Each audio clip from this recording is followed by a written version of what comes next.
Mi nombre es Clorisel González, soy el número 11, curso sexto A y mi maestro es Porfirio Coronado. Estaré hablando de la novela, que es una de las formas narrativas más tardías en aparecer en su origen, tal y como la entendemos ahora, puede fecharse aproximadamente en el siglo XVIII. Según críticos, existen formas narrativas que pueden ser catalogadas como antecesoras de la novela moderna, desde la antigüedad, entre ellas el satiricón de Petronio y el asno de oro de Apuleyo.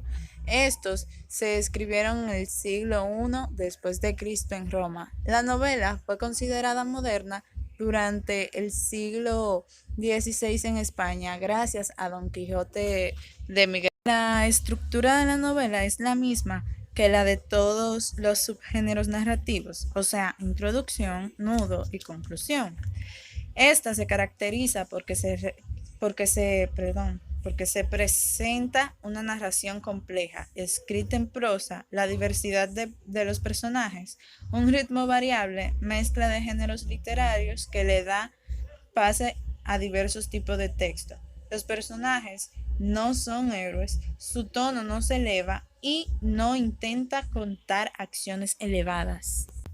La novela, al tener un carácter abierto, adquiere complejidad que los demás subgéneros ya que le permite al autor incluir personajes con historias cruzadas, como también pueden agregar cartas, documentos, textos, etc.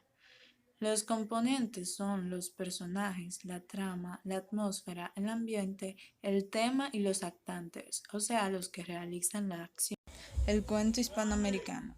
A finales del siglo XIX, dos tendencias opuestas en la narrativa, o sea, la modernista, que es libertad expresiva cercana a la prosa poética, y la naturalista, que es vacilante en la relativa o la forma, pero ya abierta a los problemas fundamentales de la realidad social y política de nuestro país.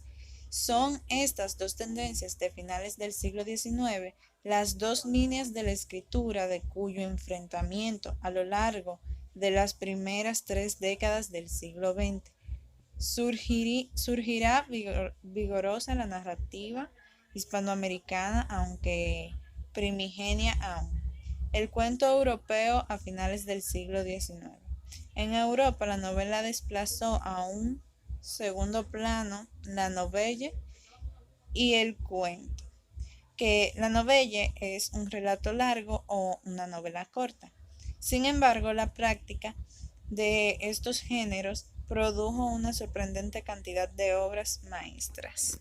Emparentados con el cuento fantástico están los relatos simbólicos del irlandés Oscar Wilde, los cuales fueron considerados en su época como textos para niños hasta que los lectores del siglo XX descubrieron su verdadera naturaleza.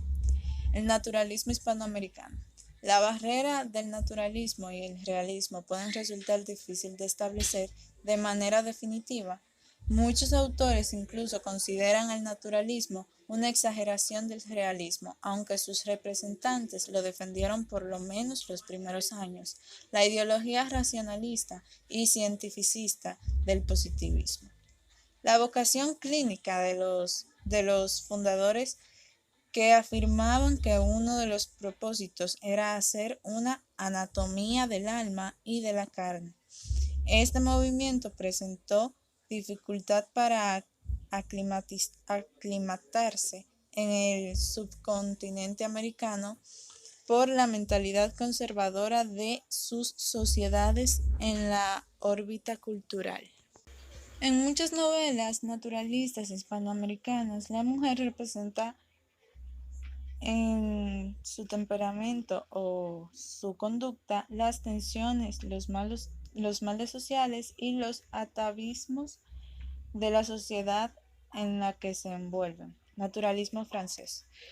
Uno de los definidores del también llamado realismo naturalista es la representación de la verdad, sin los avances y las cortapisas impuestas a los escritores realistas por la moral. la religión o las costumbres. Se le daba importancia excesiva a la recolección de datos que se pudieran formar parte del universo novelesco de escrito narrado. Su actitud polémica y combativa abrió la ruta que seguirían más tarde los movimientos poéticos de la vanguardia del siglo XX.